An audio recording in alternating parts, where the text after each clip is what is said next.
பூஜானோ நடிகை, அந்த பெண்ணை திருமணம் செய்வதற்காக முயற்சி பண்ணுறாரு. அவர் அந்த பொண்ணு திருமணம் செய்துக்கல, அது கிளம்பி போயிடுது. இல்லைன்னா விஜயலட்சுமி அது வீடியோ தான் போட்டுட்டு இருந்தது. ஊழல்வாதிகளையும் கலாச்சார சீரழிவுகளையும் 2 பொண்டாட்டி கலாச்சாரத்தையும் நீங்கள் அறிமுகப்படுத்திய திராவிட இயக்கங்கள் தான். எந்த பொம்பளை எடுத்து கூட பார்க்கல. அவர் நினச்சதுன்னா 100 சின்னவோடு வச்சுருந்துருக்கலாம். யார்? தந்தை பெரியார். இந்த ட்ரஸ்ட்டை பாதுகாக்கணும். இதற்காக ஒரு ஆண் என்ன பண்ணுவான்? சுயநலவாதியாக மாறிடுவான், வீரமணியை போல். அதனால் ஜெயலலிதா போய் எம்ஜிஆர் விட்டுட்டு போய் எங்கே போயிடுச்சு? அந்த அம்மா போய் சோபன் பாபுட்ட போயிடுது. சோபன் பாபுட்ட இருந்து குழந்தை ஊட்டிலாம் பெற்று கொடுத்துட்டு திருப்பி வந்து எம்ஜிஆர் ஏன் புருஷன் இருந்துச்சு அந்த அம்மா. இப்படி இந்த திராவிட இயக்க கல்ச்சரு, அசிங்க முடிச்ச கல்ச்சரு, இதை உடை தெரிவதற்கு சீமா வர்றார். நீங்கள் ஒரு இலங்கை தமிழச்சி ஒரு பெண் ஒன்று, அவர் ரொம்ப நாள் அந்த பொண்ணை கூட்டி சுற்றினா நானே பல இடங்களில் பார்த்துருக்கேன். இப்போ அந்த பொண்ணு என்னாச்சு? ஒரு காவல்துறை அதிகாரி, ஒரு தலித் தலைவர், திருமாவளவன் என்பவன் ஒரு தலித் தலைவர் போயவர் விரட்டி விடுறான். நீங்கள் ஸ்டெர்லைட்டில் 3 கோடி வாங்கிட்டு ஏமாற்றி விட்டார். இன்னும் பஞ்சாயத்து ஓடிட்டு.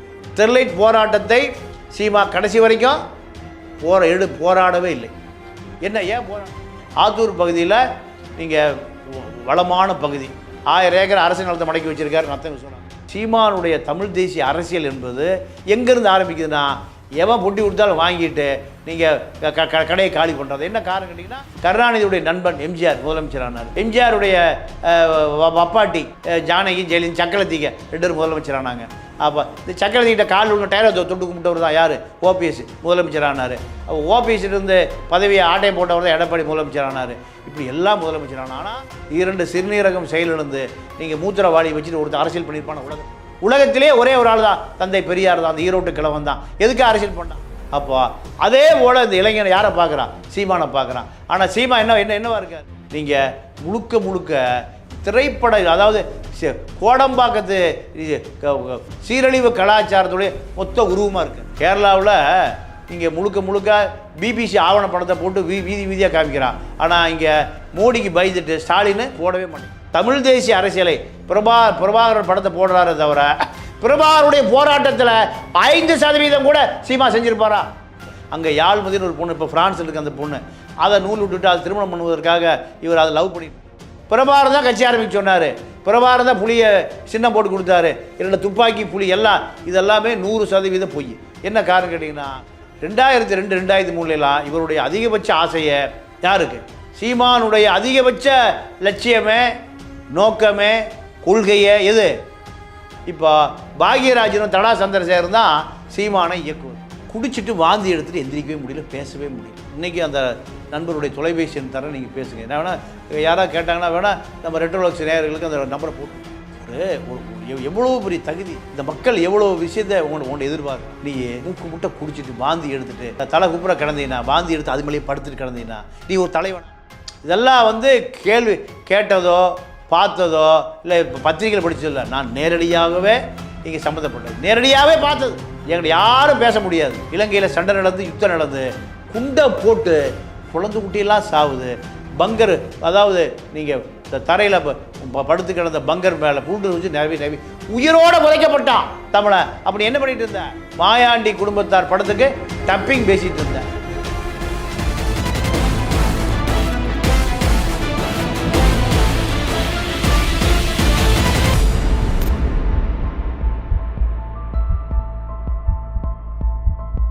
வணக்கம் சார். வணக்கம். இன்றைக்கி எங்கள் ரெட்ரோலுக்ஸ் நேயர்களுக்காண்டி நாம் தமிழர் கட்சியினுடைய தலைவர் சீமான் அவர்களை பற்றி எங்களுக்கு எக்ஸ்க்ளூசிவாக கொஞ்சம் சொல்லுங்கள். இல்லை, சீமான் இன்றைக்கி நாம் தமிழருடைய கட்சி தலைவர் 7% வாக்கு வங்கி வைத்திருக்கிறார். பிரபாகரனுடைய சந்திப்பை நிகழ்த்திய பிறகு தமிழ்நாட்டின் பிரபாகரன் என்றால் இப்போ பார்க்கப்படுகிற சீமான் நீங்கள் மிக சாதாரணமாக ஒரு திரைப்படத்துறை உதவி இயக்குனராக அறிமுகமாகி அறிவுமதியுடைய கவிஞர் அறிவுமதியினுடைய அலுவலகத்தில் தங்கியிருந்து சினிமா வாய்ப்பு கேட்குறாரு. அப்படி சினிமா வாய்ப்பு கேட்கிற பொழுது அறிவுமதியால் வைரமுத்துருக்கு அறிமுகப்படுத்தப்பட்டு வைரமுத்துவால் நீங்கள் குட் நைட் ஃபிலிம்ஸ், அதாவது நீங்கள் ப்ளூ ஃபிலிம் எடுக்கிற, அதாவது மஞ்சள் பத்திரிகை மாதிரி ப்ளூ ஃபிலிம் நடத்துகிற குஞ்சுமோன், அதாவது மலையாள பட தயாரிப்பாளர் குட் நைட் ஃபிலிம்ஸ், அவர் படத்து பேரை, அவர் நிறுவனத்தின் பேரை குட் நைட் ஃபிலிம்ஸ், குஞ்சுமோனால் அறிமுகப்படுத்தப்பட்டவர் தான் சீமான். சீமானுக்கு வாய்ப்பு கொடுத்ததே யார்?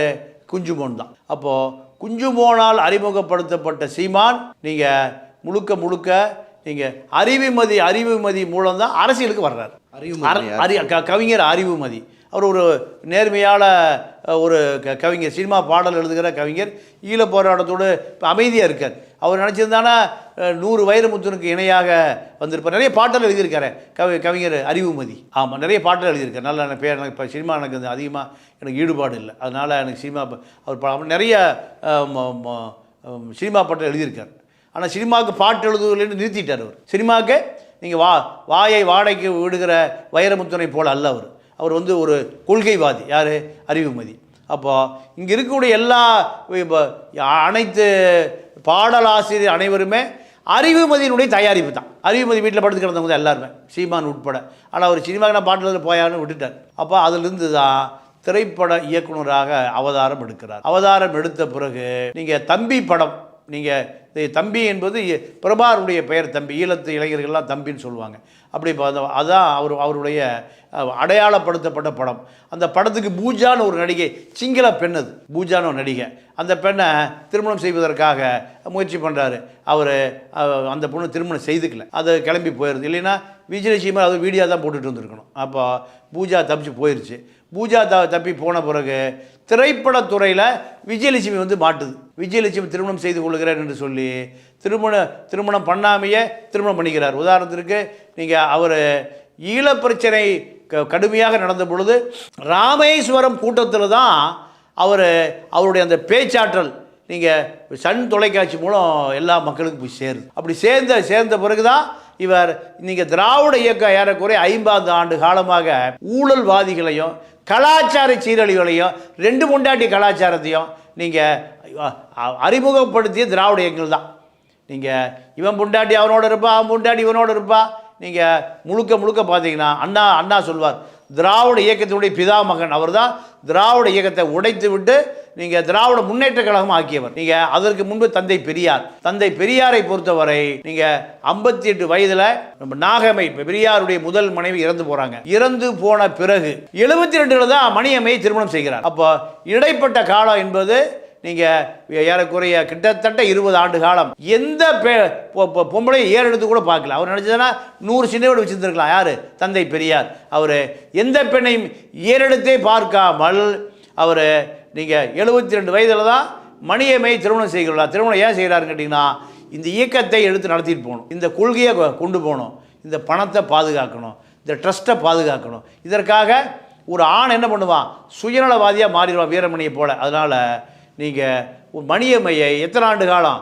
58 நாகம்மை இறந்த பிறகு நீங்கள் 72 வயசில் தான் அவர் திருமணம் செய்கிறார். அப்போது அதில் ஒரு 2, இதில் ஒரு 10, 14 ஏறக்குறைய ஒரு நீண்ட காலமாக முழுமையாக அவர் எந்த பெண் சாவகாசம் எந்த கெட்ட பழக்கம் இல்லை. அப்புறம் அடுத்து எம்ஜிஆர் என்ன பண்ணார்? நீ கணபதி பட்டுங்கிற ஒருவனுடைய மனைவி தான் ஜானகி, அதை இவர் சேர்த்துக்கிட்டார். அவன் சண்டை பிடிக்கிறான், கட்சியை ஆளை வச்சு அடித்து விரட்டி விட்டுறாரு. அப்போ அடுத்து முன்னாடி தள்ளிட்டு வர்றாரு அவர். அடுத்து நீங்கள் ஜெயலலிதா போய் எம்ஜிஆர் விட்டுட்டு போய் எங்கே போயிடுச்சு? அந்த அம்மா போய் சோபன் பாபுட்ட போயிடுது. சோபன் பாபுட்ட இருந்து குழந்தை ஊட்டியெல்லாம் பெற்று கொடுத்துட்டு திருப்பி வந்து எம்ஜிஆர் ஏன் புருஷன் இருந்துச்சு அந்த அம்மா. நான் உடன்கட்டை ஏற போகிறேன்னுச்சு. அப்போ எம்ஜிஆர் ஜெயலலிதாவை ஏன் திருமணம் பண்ணலினா, முதல்லையே திருமணம் பண்ணி பொண்டாட்டியோடு இருக்க, நீ 2வது கல்யாணம் பண்ணி இதை சின்ன கூட தள்ளிட்டு போயிட்டீங்கன்னா மக்கள் உன்னை அரசியல் தலைவனை ஏற்றுக்க மாட்டான். அதனால் அவர் விட்டுட்டார். இப்படி இந்த திராவிட இயக்க கல்ச்சரு, அசிங்க முடித்த கல்ச்சரு, இதை உடை தெரிவதற்கு சீமா வர்றார். எல்லாம் எப்படின்னு கேட்டிங்கன்னா, திருமணம் செய்து கொள்ளாமலே நீங்கள் ஒரு இலங்கை தமிழச்சி ஒரு பெண் ஒன்று, அவர் ரொம்ப நாள் அந்த பொண்ணை கூட்டிட்டு சுற்றுனா, நானே பல இடங்களில் பார்த்துருக்கேன். இப்போ அந்த பொண்ணு என்னாச்சுன்னு தெரில. அப்புறம் யாழ்மதி, அப்புறம் விஜயலட்சுமி, பூஜா, கயல்விழி, இப்படி பல பெண்கள். அப்போது திராவிட இயக்க கல்ச்சருக்கு 10% கூட குறைவில்லாத தகுதி உடையவர் தான் சீமா. அப்போது இவர் தமிழ் தேசிய அரசியலுக்கான தளம் உருவாக்கப்படுகிறது. திராவிட இயக்கத்தின் மீது வெறுப்பு கொண்ட இளைஞர்களால் இப்போ என்ன செய்யலாம், அடுத்து என்ன செய்யலாம்? ஈழத்தில் 5 லட்சம் பேரை கருணாநிதி காவு கொடுத்துட்டார். 5 லட்சம் பேர் காவு கொடுத்துட்டு தன்னுடைய அதிகாரத்தை தக்க வைப்பதற்காக 40 ஆண்டு காலம் இலங்கை தமிழர் பிரச்சனை நடந்துகிட்டே இருக்குது. நீங்கள் இலங்கை அரசாங்கம் இராணுவத்தை வச்சு சுட்டு கொண்டுட்டே இருக்கான். குழந்தைகள் பூரா பள்ளிக்கூடத்தில் படிக்க முடியல. பள்ளிக்கூடத்துக்குள்ளேயே பங்கர், பெரிய குழியை வெட்டி விமான சத்தம் கேட்டுதுன்னா குழந்தைங்க பூரா போய் அந்த குழியில் உட்காந்துக்கும். இதுதான் 25 ஆண்டு காலம் இலங்கை தமிழர் பகுதியில் இருக்கக்கூடிய பள்ளிக்கூடமே அதுதான். பள்ளிக்கூடம் எங்கே? நீங்கள் மண்ணுக்கு அடியில் தான். இது கருணாநிதிக்கு தெரியாதுன்னா தெரியும். கருணாநிதிக்கு நீங்கள் திருமாவளவன் நீங்கள் பிரபார லைனில் வர்றார், வந்து யுத்தம் நடந்துட்டு இருக்குது, அழிச்சிட்டு இருக்கான், செத்துட்டு இருக்கான், எப்படியாவது கருணாநிதியை பேசணும்னு ஃபோன் எடுத்துகிட்டு திருமாவளவன் நைட்டாக போகிறாரு. போனால் நீங்கள் ஜாபர் சேட்டெல்லாம் பேச முடியாது. போயா ஒரு காவல்துறை அதிகாரி, ஒரு தலித் தலைவன், திருமாவளவன் என்பவன் ஒரு தலித் தலைவன், போயா விரட்டி விடுறான். இதெல்லாம் வரலாறு. இந்த ரெட்டோலக்ஸ் நேயர்கள் கூட நீங்கள் மக்கள்கிட்ட போய் சேரட்டும். அப்போது ஒரு காவல்துறை அதிகாரி, ஒரு கட்சியுடைய தலைவன், இப்போ ஒரு நாடாளுமன்ற உறுப்பினர் என்ன பண்ணுறாரு? போயா வெளியே போய் செக்யூரிட்டி விரட்டுவானல்ல, அது மாதிரி திருமாவளவன் விரட்டி விடுறாரு. ஜாபர் சேட் இதெல்லாம் கடந்த காலம். அப்போது இதற்காக இந்த இளைஞர்கள் கண்டுபிடித்த ஒரு மாற்று தலைவன் தான் சீமா. அது தகுதியானவனா அப்படின்னு பார்த்தா தகுதி இருப்பானா தகுதி இல்லையா என்பதை நீங்கள் ஸ்டெர்லைட்டில் கண்டுபிடிச்சோம். நீங்கள் ஸ்டெர்லைட்டில் 3 கோடி வாங்கிட்டு ஏமாற்றி விட்டார். இன்னும் பஞ்சாயத்து ஓடிட்டுருக்கு. ஸ்டெர்லைட் பக்கமே அவர் போகிறதில்ல. அப்போ எந்த ஸ்டெர்லைட் பக்கம் அவரு ஏன் சார் 3 கோடி வாங்குறாரு? ஸ்டெர்லைட்டில் வந்து ஸ்டெர்லைட்டை எதிர்த்து மிகப்பெரிய ஆர்ப்பாட்டத்துக்கு தலைமை தாங்குவதற்காக நீங்கள் சீமானை போய் பெரிய பொதுக்கூட்டம் நடத்துறதுக்கு அங்கே போகிறாரு. ஆனால் அந்த கூட்டம் ஏற்பாடு பண்ணியாச்சு. ஆனால் அந்த கூட்டத்துக்கு அவர் போகவே இல்லை. ஏன் போகல? திரைமறைவு பேரம் நடந்து சிவகுமார் அப்படின்னு அந்த கட்சிக்காரர் ஒருத்தர் இப்போ பெரிய ஏசி கல்யாணம் கட்டியிருக்கார். மிக சாதாரணமாக இருந்தவர். எப்படி ஏசி கல்யாணம் கட்டினார்? ஸ்டெர்லைட்டு கொடுத்து சீமானை கொடுக்க சொன்னதை அவருக்கு கல்யாணம் கட்டிட்டார். இவர் இப்போ கொட்டி வாங்கத்தில் ஊடு வாங்கினாரோ இல்லை குடி போனாரோ. ஆக ஸ்டெர்லைட் போராட்டத்தை சீமா கடைசி வரைக்கும் போராடவே இல்லை. ஏன் போராடலை? பணமாயிட்டு எப்படி போராட முடியும்? அப்போது இந்த கடந்து முடிந்த சட்டமன்ற தேர்தலில் வேலுமணி கூட இணக்கமான பின்னாடி அதிமுகவை அவர் எதிர்த்தே பேசலை. யார் எதிர்த்து பேசுகிறாரு? திமுக எதிர்த்து பேசுகிறார். ஏன்னு கேட்டால் இலை மலர்ந்தால் ஈழம் மலரும். எப்படி இலை மலர்ந்துருச்சா வான காசுக்காக கூவுறாரு. அப்போ வேலுமணி பணம் கொடுத்ததுக்காக பகாபுன்னு ஒரு முஸ்லீமை கொண்டு போடுறார். எங்கே? கவுண்டர் பகுதியில் வேலுமணி தான் பணம் கொடுத்தது. வேலுமணிக்கு எந்த இடையூறு வந்து விடக்கூடாது என்பதற்காக அங்கே ஒரு இந்துவை போட்டிருக்கணும். ஆனால் யாரை கொண்டு போடுறாரு? முஸ்லீமை. முஸ்லீம் வாக்கே இல்லை. அப்போ இந்த மாதிரி திரைமறைவு வேலைகளை செய்யக்கூடிய, அதை விட இன்னொரு பெரிய விஷயம் என்னென்னா, நீங்கள் திண்டுக்கல் ஆத்தூர் பகுதியில் நீங்கள் வளமான பகுதி, 1000 ஏக்கர் அரசு நிலத்தை மடக்கி வச்சிருக்காரு நத்த விஸ்வநாதன். 1000 ஏக்கர் அரசு நிலத்தை மடக்கி வச்சிருக்காரு பெரியசாமி. 1000 ஏக்கர் வனத்துறை அமைச்சர், முன்னாள் அமைச்சர் திண்டுக்கல் சீனிவாசன் 1000 ஏக்கரை மடக்கி வச்சிருக்காரு. இதை ஒரு தேவேந்திர கூட வேளாளர் சேர்ந்த ஒரு இளைஞன் இந்த டாக்குமெண்ட்லாம் எடுத்து சீமான்ட்ட கொடுக்குறான். அவன் தான் அங்கே வேட்பாளர். யார் எதிர்த்து? நீங்கள் பெரியசாமியை எதிர்த்து நத்த விஸ்வநாதன் எதிர்த்து அவர் தான் வேட்பாளர். அதாவது திண்டுக்கல் ஆத்தூர் தொகுதியில். ஆனால் அங்கே போய் இவர் இந்த பிரச்சனை பேச ஆரம்பித்த பிறகு, மெட்ராஸில் புட்டி கைமாறின பிறகு அந்த வேட்பாளரை வாபஸ் வாங்கிட்டு வந்துட்டார். வாபஸ் வாங்க தேவை என்ன? நத்த விஸ்வநாதன் எலெக்ஷன் நிற்கிறாரு, பெரியசாமி எலெக்ஷன் நிற்கிறாரு. இந்த பிரச்சனை போய் சீமா அங்கே அதிரடியாக பேசி அந்த வேட்பாளருக்கு, நீங்கள் தேவேந்திர கூட வேட்பாளருக்கு அவர் 10,000 ரூபா வாக்கு வாங்கியிருக்கும்ல, பிரச்சாரத்துக்கே போல அவன் கட்சி விட்டே போயிட்டான். அப்போ என்ன நடந்தது சமீபத்தில்? அப்போ ஆதாயம் இல்லாமல் செட்டி ஆத்தோட போக மாட்டார். அப்போது சீமானுடைய தமிழ் தேசிய அரசியல் என்பது எங்கேருந்து ஆரம்பிக்குதுன்னா, எவன் பொட்டி கொடுத்தாலும் வாங்கிட்டு நீங்கள் கடையை காலி பண்ணுறது. என்ன காரணம் கேட்டிங்கன்னா, சினிமா எடுக்கணும். இப்போது தலைவர் ஆகிட்டார். நீங்கள் வைகோ போல், விஜயகாந்த் பொண்டாடி போல், நீங்கள் ஒரு வீரமணி போல் ஆகிட்டார். இதை தக்க வைத்தால் போதும். இனி சிறைக்கு போகிறக்கோ போராடுவதற்கோ, தந்தை பெரியார் தன்னுடைய வாழ்நாளில் இப்போ பாதி கால சிறையிலே இருந்தார். அவர் வந்து எம்எல்ஏ ஆகலை, எம்பி ஆகலை, ஜனாதிபதி ஆகலை. அவருடைய சிஷியன் தான் அண்ணாதுரை. அவருடைய உதவியாளர் குரு யார்? அண்ணாதுரை முதலமைச்சரானார். அண்ணாதுரைக்கு எடுபடி யார்? கருணாநிதி முதலமைச்சரானார். கருணாநிதியுடைய நண்பன் எம்ஜிஆர் முதலமைச்சரானார். எம்ஜிஆருடைய வப்பாட்டி ஜானகி, ஜெயலலிதா, சக்கரவர்த்திக்கு 2 முதலமைச்சரானாங்க. அப்போ இந்த சக்கரவர்த்திகிட்ட கால் உள்ள டயரை தொட்டு கும்பிட்டவர் தான் யார்?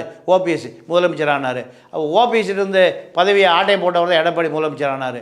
இப்படி எல்லாம் முதலமைச்சரான. ஆனால் இவர்களெல்லாம் எல்லாம் கொள்கை ரீதியாக தயார் பண்ண தந்தை பெரியார் எந்த பதவிக்கும் போல. ஏன் போல? இந்த மக்களை அரசியல் மயப்படுத்த வேண்டும், அதுதான் என்னுடைய வாழ்நாளில் லட்சியம். இவனுக்கு அரசியல் சொல்லிக் கொடுத்தவன் போராடிக்குவான். 2 சிறுநீரகம் செயலிழந்து நீங்கள் மூத்திரவாளி வச்சுட்டு ஒருத்தர் அரசியல் பண்ணியிருப்பான உலகத்திலே ஒரே ஒரு ஆள் தான் தந்தை பெரியார் தான். அந்த ஈரோட்டு கிழவன் தான். எதுக்கு அரசியல் பண்ணான்? இந்த மக்கள் இப்படியாவது கொஞ்சம் பேரையாவது அறிவாளியாக மாற்றிட முடியாதா? கொஞ்சம் பேராவது போராளியாக மாற்றிட முடியாதா? கொஞ்சம் பேரையாவது நீங்கள் ஜனநாயகவாதியாக மாற்றிட முடியாதா? கொஞ்சம் பேரை சித்தாந்தவாதியாக மாற்றிட முடியாதா? இந்த சித்தாந்தவாதிகள் இந்த மக்களை தலைமை தாங்கி வழி கொண்டு வருவான்னு பார்த்தா இவன் பூரா எங்கே இருக்கான்? ஈரோட்டில் நீங்கள் 5000 ரூபாய் எவன் கொடுத்தாலும் ஓட்டு போட தயாராக இருக்கு. இந்த 5000 ரூபாயை கொண்டு போய் நீ கேரளாவில் ஓட்டு வாங்க முடியுமா, பஞ்சாபில் ஓட்டு வாங்க முடியுமா, மகாராஷ்டிரா ஓட்டு வாங்க முடியுமா, இல்லை வெஸ்ட் பெங்கால் போய் ஓட்டு வாங்க முடியுமா? எங்கேயுமே வாங்க முடியாது. என்ன காரணம்? அந்த மக்கள் விழிப்போடு இருக்கு. ஆனால் இங்கே ஓட்டு வாங்க முடியும். அதனால தான் சீமான் அரசியலுக்கு தேவைப்படுகிறான்னு பார்த்தா கருணாநிதி எப்படி நீங்கள் ஆட்சிக்கு வரும்போது எப்படி ஊழல் பண்ண ஆரம்பித்தாரோ, இவர் ஆட்சிக்கு வருவதற்கு முன்பே ஊழல் பண்ண ஆரம்பித்தார். ஆக சீமானுடைய அரசியல் என்பது ஈழ போராட்டத்தை ஒட்டி பிரபாகரனும் விடுதலை புலிகளும் நீங்கள் தியாகம் பண்ணுவதற்காக அவர்கள் தன்னுடைய வாழ்க்கையை மனித வெடிகுண்டாக உடம்புல குண்டை கட்டிட்டு வெடித்து செதறலாம். அப்போ அதே போல் இந்த இளைஞனை யாரை பார்க்குறான்? சீமானை பார்க்குறான். ஆனால் சீமா என்னவா இருக்கார்? நீங்கள் முழுக்க திரைப்பட, அதாவது கோடம்பாக்கத்து சீரழிவு கலாச்சாரத்துடைய மொத்த உருவமாக இருக்கார். போராடுவதற்கு 108 பிரச்சனை இருக்குது சீமானுக்கு. போராடுவதற்கு 1008 பிரச்சனை. நீங்கள் வட இந்தியாவிலிருந்து ஏறக்குறைய 1 கோடி பேருக்கு வந்து குஞ்சிருக்கான். அவனை இவனுக்கு 1 கோடி பேருக்கு வாழ்வாதாரம் போச்சு. அப்போது இந்த தமிழனுடைய வாழ்வாதாரம் வேலை வாய்ப்பை யார் பறிச்சுக்கிட்டான்? வடவர் 1 கோடி பேருக்கு ஊடுருவி அவருடைய வேலை வாய்ப்பை பறிச்சுக்கிட்டான். இதை திமுக அதிமுகவை பிஜேபிக்கே அது தொங்கு சதையாக இருக்குது. கேரளாவில் நீங்கள் முழுக்க பிபிசி ஆவணப்படத்தை போட்டு வீதியாக காமிக்கிறான். ஆனால் இங்கே மோடிக்கு பயந்துட்டு ஸ்டாலின் போடவே மாட்டேங்கிறார்.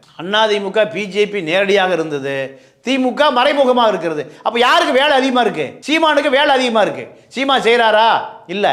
அப்போது ஏன் யாருக்கு பயப்படுறாரு சீமா? அப்போது 2 பேர்கிட்டையுமே நீங்கள் ஏதோ ஒரு வகையில் பலனை பெற்றுக்கொண்டு இந்த இளைஞர்களை ஏமாற்றி கொண்டு அரசியல் செய்வதுதான் அவருடைய பிரதான தொழிலாக இருக்கிறதே தவிர, உண்மையாகவே தமிழ் தேசிய அரசியலை பிரபாகரன் படத்தை போடுறாரே தவிர, பிரபாகருடைய போராட்டத்தில் 5% கூட சீமா செஞ்சிருப்பாரா? தலைவர் பிரபாகரனை வந்து சீமான் அவர்கள் சந்தித்ததா சொல்கிறது வந்து உண்மையா சார்? ஆமாம், சந்தித்தது உண்மைதான். எந்த காலகட்டத்தில் நீங்கள் அது வந்து எப்படின்னு கேட்டிங்கன்னா, யுத்த நிறுத்தம் நடந்த காலகட்டம். நானும் அப்போ நாட்டில் தான் இருந்தேன். எங்கள் கிளிநொச்சியில் தான் நானும் இருந்தேன். அப்போ புலிகளுடைய தலைமையத்தில் தான் நானும் இருந்தேன். அப்போது அந்த காலகட்டத்தில் வந்து பார்த்ததெல்லாம் உண்மை தான். 2-3 நிமிஷம் அங்கே வரும்போது என்ன பண்ணுறாரு, அங்கே யாழ்மதின்னு ஒரு பொண்ணு, இப்போ ஃப்ரான்ஸில் இருக்க அந்த பொண்ணு, அதை நூல் விட்டுட்டு அதை திருமணம் பண்ணுவதற்காக இவர் அதை லவ் பண்ணிகிட்ருக்கார்.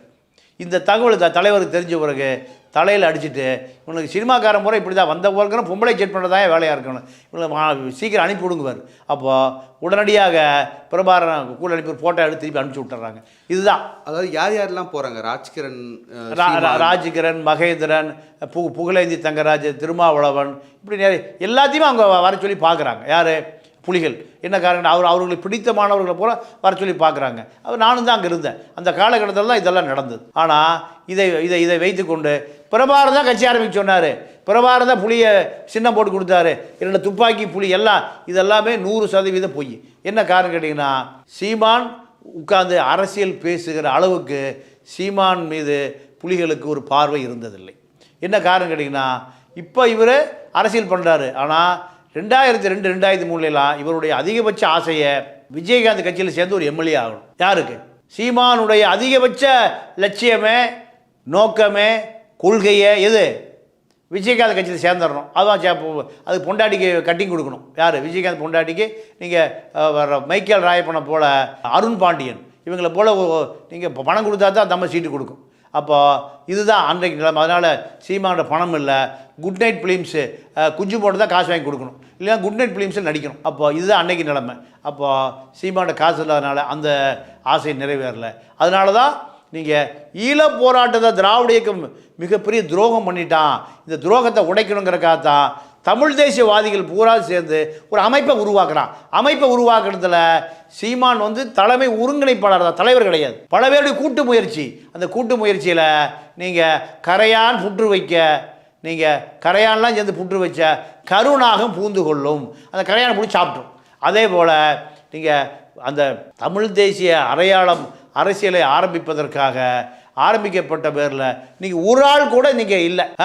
இப்போ பாக்யராஜனும் தடா சந்திரசேகரும் தான் சீமானை இயக்குவது. தடா சந்திரசேகரும் பாக்யராஜன் தான்.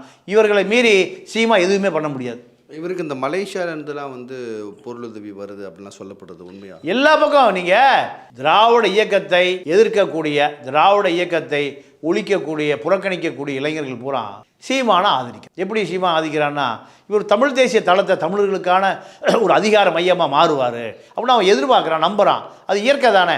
ஆனால் அதற்கான தகுதியான ஆளாக இவர் இல்லை. தகுதியான ஆளாக இவர் இல்லை. இவருக்கு முதலமைச்சர் ஆகணும். இதை தாண்டி எந்த நோக்கு முதலமைச்சரானா நீங்கள் இந்த நாட்டில் தமிழன் பூரா கருணாநிதி முதலமைச்சராகி ஒன்றும் நடக்கலை, எடப்பாடி முதலமைச்சராகி ஒன்றும் நடக்கலை, ஓபிஎஸ் முதலமைச்சராகி ஒன்றும் நடக்கலை, எம்ஜிஆர் முதலமைச்சராகி ஒன்றும் நடக்கலை. எம்ஜிஆர்லாம் தலையடிச்சது போயிட்டு என்ன காரணம்? ஒன்றுமே செய்ய முடியலையே. எம்ஜிஆர் கடைசி காலத்தில் அவ்வளோ பெரிய மக்கள் தலைவன், இந்த தமிழனுக்கு ஒன்றுமே செய்ய முடியலையே. நான் வேதனையாக பெரியார் அப்படித்தானே சாகுறார். பெரியாருடைய மரணமே தமிழர்களை சூத்திரனாக விட்டு நான் சாகுறேன், தமிழர்களுக்கு எந்த விதமான நன்மை நான் செய்ய முடியலையே, அடிமையாக இருக்கணும், டெல்லிக்கு அடிமையாக இருக்கணும்னு நீங்கள் புலம்புறாரு பெரியார். அப்போது இத்தனை பேர் புலம்பல் இருக்கிற போது சீமா முதலமைச்சர் ஆனார்னா 1 லட்சம் கோடி சம்பாதிக்க முடியும். ஒரு 10 அதானி மாதிரி அவர் ஆக முடியுமே தவிர வேறு அவருக்கான வேலை திட்டங்கள் எதுவுமே இல்லை.